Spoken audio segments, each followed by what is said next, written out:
Hello, namaste, adab, sat sri akal, guys, students and mentors. Welcome back to My Wealth Founders, the new video. So my name is Javin Singh, and again today we are going to discuss something very exciting in this 5 minute video. So I hope you guys will be getting something very good news about it. So मेरा आज target है market में कुछ basic से लेकर के हम जाएंगे, ठीक है। तो आज हम बात करेंगे how to define trading goal. Fine, how to define trading goal is very important topic. So let's figure out the things. So I would like to drag you on my points over here, and we'll get over here. So how to define the trading goals? Trading goals होता क्या है, कैसे इसको define किया जाता है, किस तरीके से इसको डिफाइन किया जाता है, और इसमें क्या पॉइंट्स होते हैं जो हमें ध्यान रखने योग्य होते हैं, ठीक है, जिनको हमें बहुत ज्यादा इंपॉर्टेंट चीजें होती हैं हमें ध्यान रखने के लिए, क्योंकि इन चीजों को अगर हम पॉइंट पे ध्यान नहीं रखेंगे तो हम ट्रेडिंग गोल डिफाइन नहीं कर पाएंगे, ठीक है। चाहे आप इंटरडे ट्रेडर हैं, स्कल्पर हैं, या पोजिशनल ट्रेडिंग करते हैं, स्विंग ट्रेडिंग करते हैं, या किसी भी तरह की ट्रेडिंग करते हैं, तो you have to keep the few points in your mind that how to define the trading goal. So trading goal को डिफाइन करने के लिए कुछ बहुत इंपॉर्टेंट फैक्टर्स होते हैं, लाइक क्यों आपको डिफाइन करना जरूरी है, ठीक है। What sort of trading goals you should trading should I get, should I set. तो किस तरह के ट्रेडिंग गोल्स हैं जो हमें सेट करने होते हैं.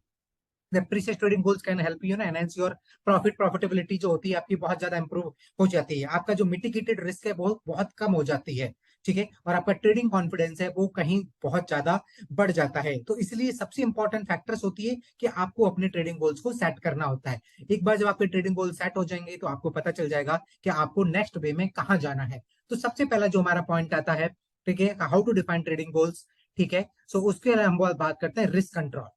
रिस्क कंट्रोल हमेशा हम लोग बात करते हैं, जैसे डायलॉग बोलते हैं ना, रिस्क है तो आगे आपको पता है.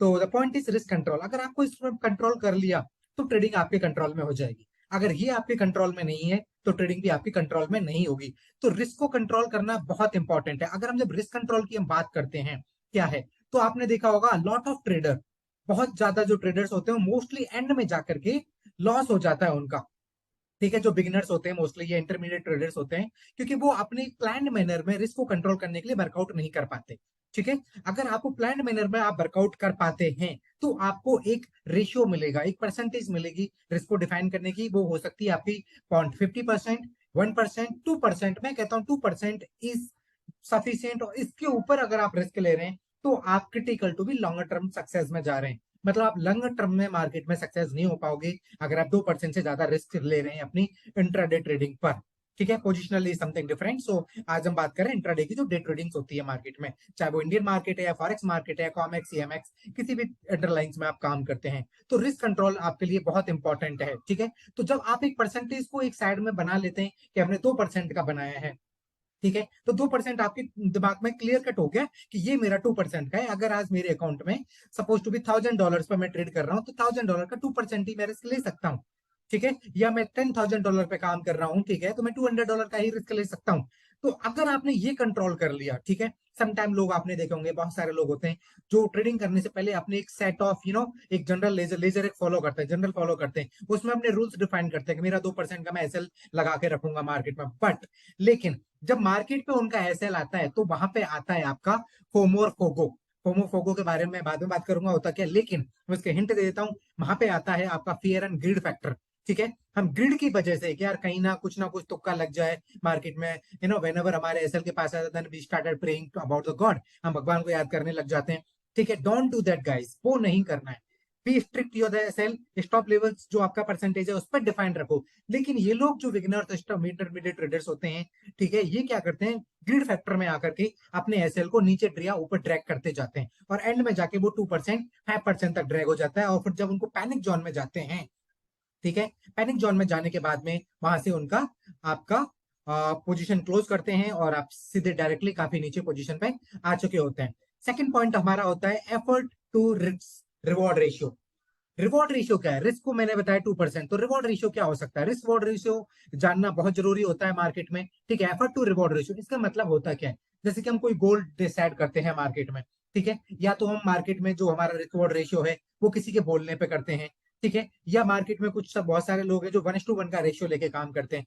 फॉर एग्जाम्पल, जैसे कि अगर आपने 2% का एसएल लिया है तो 2% का आपका डिफाइंड और जेन्युइन टारगेट रहता है. लेकिन मार्केट में जो बड़े प्लेयर्स हैं वो एटलीस्ट 1:3 का रेशियो लेकर के काम करते हैं. लेकिन जो प्रो ट्रेडर्स होते हैं मार्केट में, वो फॉरेक्स मार्केट में मैक्सिमम टू मैक्सिमम 20 से 25 पिप्स के लिए ही काम करते हैं. अगर आप 20 पिप्स काम कर रहे हो, एक हफ्ते में आपके पास 100 पिप्स निकल के आ रहे हैं। ठीक है, 100 पिप्स का मतलब कितना हो गया? अगर आपके अकाउंट में $10,000 हैं, ठीक है, $10,000 पे अगर एक लॉट पे आप काम कर रहे हो, तो पर डे का आपका कितना हो गया? $200 का प्रॉफिट। ठीक है, $200 का प्रॉफिट अगर आप एक लॉट पे काम कर रहे हैं, ठीक है, 20 वेब्स के लिए 200 इंटू 5 मतलब $1,000 का प्रॉफिट। ठीक है, तो एक हफ्ते में आपका कितना परसेंटेज का प्रॉफिट बना? ठीक है, 10% का। 2 हफ्ते में कितना होगा? 20%। तो फिर भी यहाँ पे अगर आप पिप्स के बेसिस पे यहाँ पे पिप्सोलॉजी को फॉलो करते हैं, तो बहुत ज्यादा इफेक्टिव रहेगा। आप बहुत लंबे टाइम पे मत जाइए, अपने रिस्क रिवॉर्ड रेशियो को बहुत स्लाइटली काम पे करिए, क्योंकि अगर 1:3 का रेशियो है, तो मुझे नहीं लगता कि मार्केट में जो स्विंग्स होती हैं, या सम टाइम वो पॉसिबल है, सम टाइम नहीं होता। क्योंकि अगर 1:3 का रेशियो है कि अगर आप गोल्ड पे एक लॉट पे काम करते हैं, ठीक है, और अगर गोल्ड पे $5 का एसएल रख रहे हैं, तो आप मुझे नहीं लगता कि $15 का 100 टारगेट वहां मिलेगा।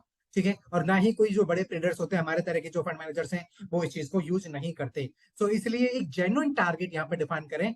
You may only watch a handful of the market such as the major pairs. जो मेजर पेयर्स होते हैं वहां पे आपको 1:3 का रेशियो मिल जाएगा। ठीक है, लेकिन गोल्ड वगैरह जो हाईली लिक्विडेटेड अंडरलाइंग्स हैं, उनमें मिलना बहुत और बहुत ज्यादा रिस्की हो जाता है।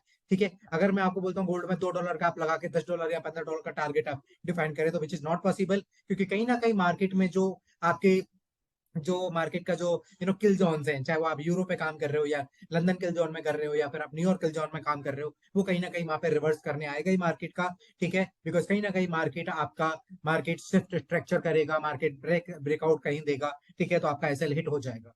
ठीक है, तो this is the one of the important point. आपको risk reward ratio 1:2 1:3 is quite okay guys, बहुत इंपॉर्टेंट है। यहाँ पे आपको वर्कआउट करना पड़ेगा। तीसरा इंपॉर्टेंट फैक्टर्स होता है आपका reviewing how trade turn out. ठीक है, जिसको हम लोग हमारी लेमन भाषा में बोलते हैं आपका इन डेप्थ एनालिसिस। आपने एक महीने में 22 दिन होते हैं, पर डे आप कितने ट्रेड करते हो? ठीक है, पर डे अगर आप सिर्फ एक अंडरलाइन देखते हैं, फॉर एग्जांपल आप सिर्फ गोल्ड पे काम कर रहे हो, या आप डेक्स पे काम कर रहे हो, या जीबीपी पे कर रहे हो, ठीक है, या बैंक निफ्टी में काम कर रहे हो, एक ही चीज पे आप काम कर रहे हो, तो पूरे महीने में कम से कम आपको 25 चार्ट का लेआउट होना चाहिए। करेक्ट, 25 बार तो चार्ट आप देखोगे। ठीक है, 22 दिन का तो मार्केट है, उसमें से आपको मार्केट के फाइंड आउट करने पड़ेंगे 25। दूसरी चीज, प्रीवियस मंथ का जो आपका ट्रेडिंग परफॉर्मेंस है, वो भी आपको कंपेरेटिव एनालिसिस में लाना पड़ेगा। आपको डे टू डे ट्रेडिंग का एक लेजर भी आपको बनाना पड़ेगा, उसमें डेली डेली एक्टिविटीज रहेंगी। ठीक है, दूसरे दिन के लिए आपको पहले से एडवांस में रेडी रहना पड़ेगा कि आने वाले कल के लिए मार्केट में क्या होने वाला है। ठीक है, so you have to think about it, reviewing how your trade turn outs. और इसके बारे में अगर मैं ज्यादा डिटेल्स में बताऊं आपको कि किस तरह से आप रिव्यू कर सकते हो, तो बहुत सारी चीजें, जैसे आपने देखा होगा ज्यादातर traders who find out the useful spend time more time reviewing how their trade turn out. ज्यादातर जो बड़े ट्रेडर्स होते हैं, वो अपने ट्रेड को रिव्यू करते हैं कि पिछला ट्रेड मेरा यहाँ गया, यहाँ पे कुछ गलती हुई, यहाँ पे एसएल गया, लेकिन वहां पे कंसिस्टेंटली मेरे 5 ट्रेड प्रॉफिट में गए, यहाँ आज एसएल क्यों गया? उसके दो रीजन हो सकते हैं, क्रॉस बॉर्डर इकोनॉमिक सेंटिमेंट हो सकता है, या फिर आपका गलत एंट्री हो सकती है। और 100 में से 99% जो गलत ट्रेड जाता है, वो आपकी रॉन्ग एंट्री की वजह से जाता है, ना कि क्रॉस बॉर्डर इकोनॉमिक इंडिकेटर्स की वजह से जाता है। ठीक है, set in time to look up, एक टाइम सेट करो अपने चार्ट के लिए। ठीक है, डिफरेंट डिफरेंट एक वर्टिकल पे मत जाइए। ठीक है, दूसरी चीज, कोई भी चीज को एक स्ट्रेटजी पे डिफाइन मत करो। कोई भी स्ट्रेटजी को मार्केट में वेरीफाई करने के लिए उसके 2 से 3 कंफर्मेशन चाहिए होते हैं। जब आप 2 से 3 कंफर्मेशन आप ले लोगे, तो वो ट्रेड वहां पे आपकी सूटेबल जाएगा, और ये आपकी एक end of the day individual trading personality और इंडिविजुअल ट्रेडिंग स्ट्रेटजी वहां पे डिफाइन हो जाएगी। ओके, अब इसके अलावा अगर मैं लास्ट पॉइंट है हमारा setting profit target, obviously very important. अगर आप रिस्क को मिटिगेटेड करके चलते हैं, ठीक है, तो आपको प्रॉफिट टारगेट जो है आपका, जैसे मैंने बताया, 20 to 25 pips more than enough for a day, more than enough to become a billionaire. ठीक है, जस्ट फॉरगेट अबाउट लैक्स में कमाना है आपको, $1,000 में कमाना है, इतना बड़ा पोर्टफोलियो बिल्डअप हो जाएगा। आप पर डे का सिर्फ 20 to 25 पिप्स पे काम करिए, प्रॉफिट टारगेट जेन्युइनली रखिए, क्योंकि एक टाइम पे मार्केट कहीं भी बिना न्यूज पे मैं बात कर रहा हूँ, वो कहीं ना कहीं market maximum to maximum 20-30 pips आता है। उसके बाद मार्केट में वो लोअर लो या हायर हाई बना करके वापस मार्केट स्ट्रक्चर शिफ्ट होता है। ठीक है, मार्केट स्ट्रक्चर शिफ्ट होगा, फिर हायर हाई लो बनाएगा। वो ये सारे जो टेक्निकल टर्म्स है मैं आपको बाद में बताऊंगा, because today we are going to start from the basics. Okay, तो ये आपको एक टारगेट डिफाइन करना पड़ेगा। ठीक है, अगर मैं आपको बोलता हूँ कि मार्केट में अगर आपको सपोज टू भी $2,000 का अकाउंट दिया, और मैं बोलता हूँ अगर आपके $200 का लॉस हो गया, तो मैं आपसे $2,000 का अकाउंट वापस ले लूंगा, या मैं इन्वेस्टमेंट अपना विड्रॉल कर लूंगा। तो 2000 पे $200 का आपको प्रॉफिट बनाना है, सॉरी, आप $400 का मान के चलो, तो $400 पे आपको निकालने के लिए, ठीक है, अगर आपको मैं बोलता हूँ $40 पर डे का निकालना है, तो $40 निकालने के लिए आप अपनी स्ट्रेटेजी इजीली 20-25 पिप्स में उस हिसाब से आप करके चल सकते हैं। 20 पिप्स पे भी आप लेके चल सकते हैं। $40 आपको निकालने, ठीक है, तो $0.20 का ट्रेड है, $0.20 आपको $40 डन। $40 इंटू 10 डे, $400 आपने निकाले, ठीक है, $400 अप्रोक्सीमेटली 30,000 के आसपास हो गया अमाउंट, और आपका इन्वेस्टमेंट कितना, 1.5 लाख का।